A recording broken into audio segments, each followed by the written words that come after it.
Ternyata tidak hanya negara seperti Iran dan Lebanon atau Yordania saja yang mendukung Palestina. Ternyata negara sekelas Rusia hingga Cina mengirim banyak sekali bantuan ke perlawanan dan pejuang kemerdekaan Palestina. Aksi Putin yang mendukung penuh Palestina bukan main. Negara beruang merah itu ternyata juga mengirimkan tank untuk pertempuran dengan Zionis. Tidak hanya itu, kini negara Irak, negara yang pernah dipimpin mendiang Saddam Hussein, juga ikut mengganyang Israel. Apalagi dengan kebangkitan sang anak dari mantan pemimpin Irak itu. Siapa lagi kalau bukan Ragat Saddam Hussein? Kehadiran Ragat rupanya membawa angin segar bagi politik di negara Irak. Hanya dengan kemunculannya saja, Ragat sudah mengguncang Timur Tengah, bahkan Amerika. Terbukti jika nama Saddam Hussein masih berpengaruh besar di Irak dan di dunia. Maka dari itu Israel dalam waspada ganda setelah Irak akhirnya memutuskan berada di posisi Palestina. Bahkan Irak melanggar siapapun menyebut nama Israel, dan jika ketahuan bersekutu dengan negara Zionis, maka hukumnya tidak main-main, yaitu hukuman mati. Bagaimana menurut Anda? Sementara itu diketahui sebelumnya Irak tidak mengakui Israel sehingga kedua negara tersebut tidak memiliki hubungan diplomatik resmi apapun. Irak mendeklarasikan perang terhadap negara Yahudi yang baru berdiri tersebut pada 1948. Sejak itu, kedua negara tersebut secara teknis berada dalam keadaan perang. Pasukan Irak ikut serta dalam perang melawan Israel pada 1967 dan 1973. Di sisi lain, parlemen Irak mengesahkan undang-undang yang mengkriminalisasi normalisasi hubungan apapun, termasuk hubungan bisnis dengan Israel. Undang-undang tersebut mengatakan bahwa siapapun yang melanggar hukum akan terancam hukuman mati atau penjara seumur hidup. Undang-undang itu mendapat persetujuan 275 dari total 329 anggota parlemen. Sebuah pernyataan dari parlemen mengatakan undang-undang itu adalah cerminan sejati dari kehendak rakyat.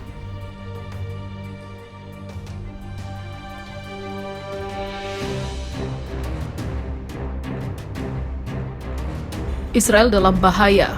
Cina dan Yordania kini bersatu mendukung Palestina hingga kirimkan banyak bantuan.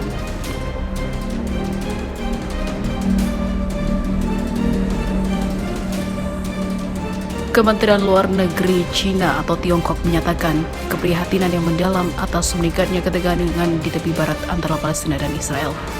Sejauh ini sudah ada laporan korban jiwa dari pihak Palestina dan juga ratusan luka-luka. Tak hanya Tiongkok, Yordania juga mengutuk keras aksi serangan Israel. Beijing sangat prihatin dengan korban sipil karena eskalasi konflik antara Palestina dan Israel, kata Kementerian Luar Negeri Cina dalam sebuah pernyataan seperti dilansir dari China.org.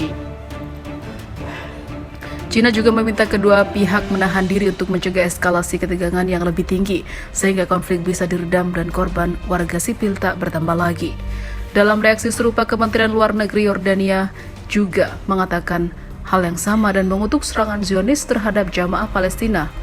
Juru bicara Kementerian Luar Negeri Iran juga mengutuk keras serangan tersebut dan memperingatkan terhadap kelanjutan tindakan brutal oleh pasukan Zionis di tanah pendudukan Palestina seperti laporan Ahluyat Bait News Agency. Seperti diketahui, pasukan Israel telah menyerbu kompleks Masjid Al-Aqsa di tanah pendudukan Palestina dengan petugas medis mengatakan setidaknya ratusan warga Palestina telah terluka dalam kekerasan berikutnya. Faksi Palestina termasuk Partai Fatah yang didampingi oleh Presiden Mahmud Abbas dan Gerakan Perlawanan Islam Hamas pada hari Kamis juga marah atas tindakan Israel karena menghabisi warga Palestina dan meningkatkan ketegangan di tepi barat.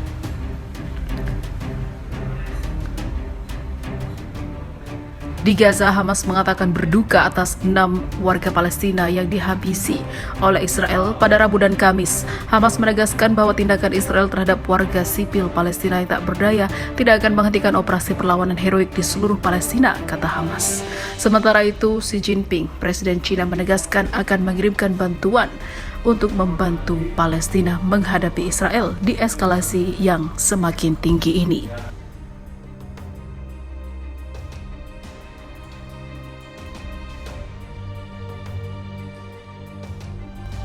Sebuah pernyataan mengejutkan datang dari Perdana Menteri Israel. Politikus sayap kanan Yahudi itu menyatakan bahwa negara itu kini dalam bahaya besar sebab sudah dikepung oleh rudal-rudal Iran. Pernyataan itu disiarkan melalui siaran resminya, dilansir dari FIFA Militer. Ternyata dalam 10 tahun atau 1 dekade kekuatan militer Iran berkembang pesat, terbukti negeri Islam terbesar di Persia itu kini sudah berhasil membuat polisi Israel kepepet.